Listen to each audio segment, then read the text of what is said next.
একসময় প্রতিদিন শত শত ট্রাকে সরগরম থাকত ভারত বাংলাদেশের স্থলবন্দরগুলো। তবে সেই চিত্র এখন অনেকটাই বদলে গেছে। দিন দিন কমছে পণ্যবাহী ট্রাকের সংখ্যা, কমছে বাণিজ্য। এতে ব্যবসায়ী থেকে শুরু করে পরিবহন শ্রমিক সবাই পড়েছেন সংকটে। কিন্তু হঠাৎ কেন এই ভাটা বাংলাদেশ ভারত বাণিজ্যে, আর এর প্রভাবই বা কতটা? বিস্তারিত জানাচ্ছেন শিহাব ইসলাম। ভারত বাংলাদেশের মধ্যে হিলি স্থলবন্দর দিয়ে আন্তর্জাতিক বাণিজ্যের পরিমাণ ধারাবাহিকভাবে কমে যাচ্ছে, যার প্রভাব পড়েছে সীমান্ত কেন্দ্রিক পুরো অর্থনৈতিক কর্মকাণ্ডে। কমছে ব্যবসায়ীদের আয়, কমে যাচ্ছে সরকারি রাজস্ব আদায়ও। ফলে ব্যবসায়ী, পরিবহন শ্রমিক এবং এই খাতের সঙ্গে সংশ্লিষ্টদের মধ্যে উদ্বেগ বাড়ছে। তারা দ্রুত কার্যকর উদ্যোগ নেওয়ার দাবি জানিয়েছেন। পশ্চিমবঙ্গের দক্ষিণ দিনাজপুর জেলার হিলি সীমান্ত দিয়ে বৈধভাবে দুই দেশের নাগরিকদের যাতায়াতের পাশাপাশি পণ্য আমদানি ও রপ্তানি পরিচালিত হয়। তবে এই স্থলবন্দর দিয়ে আমদানির তুলনায় রপ্তানির পরিমাণই বেশি। সংশ্লিষ্টদের দাবি, কয়েক বছর আগেও প্রতিদিন এই সীমান্ত দিয়ে বাংলাদেশ গড়ে 250 থেকে 300টি পণ্যবাহী ট্রাক প্রবেশ করত। কিন্তু গত 2 বছরে সেই সংখ্যা কমে দৈনিক মাত্র 15 থেকে 20টি ট্রাকে নেমে এসেছে।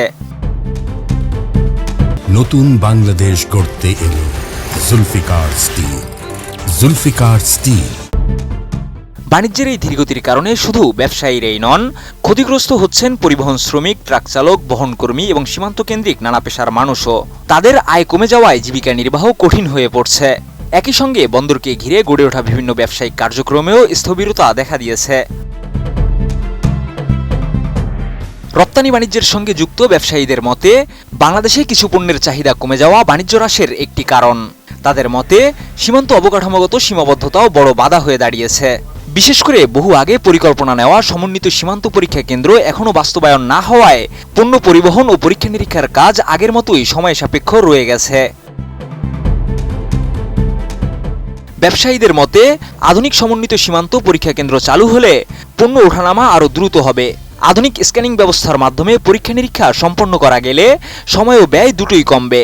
এতে ভারত ও বাংলাদেশের মধ্যে বাণিজ্যিক কার্যক্রম আরও সহজ, দ্রুত ও গতিশীল হবে বলে তাদের প্রত্যাশা। সংশ্লিষ্টদের দাবি, দুই দেশের মধ্যে বাণিজ্য সম্প্রসারণে সীমান্ত অবকাঠামোর উন্নয়ন এখন সময়ের দাবি। তাই রাজ্য ও কেন্দ্রীয় সরকারের সমন্বিত উদ্যোগের পাশাপাশি বাণিজ্য বান্ধব নীতি গ্রহণের আহ্বান জানিয়েছেন তারা। তাদের আশা, প্রয়োজনীয় অবকাঠামো উন্নয়ন হলে হিলি সীমান্ত দিয়ে ভারত বাংলাদেশের বাণিজ্য আবারও আগের গতি ফিরে পাবে। এতে ব্যবসা, কর্মসংস্থান এবং সরকারি রাজস্ব আদায় সব ক্ষেত্রেই ইতিবাচক পরিবর্তন আসবে।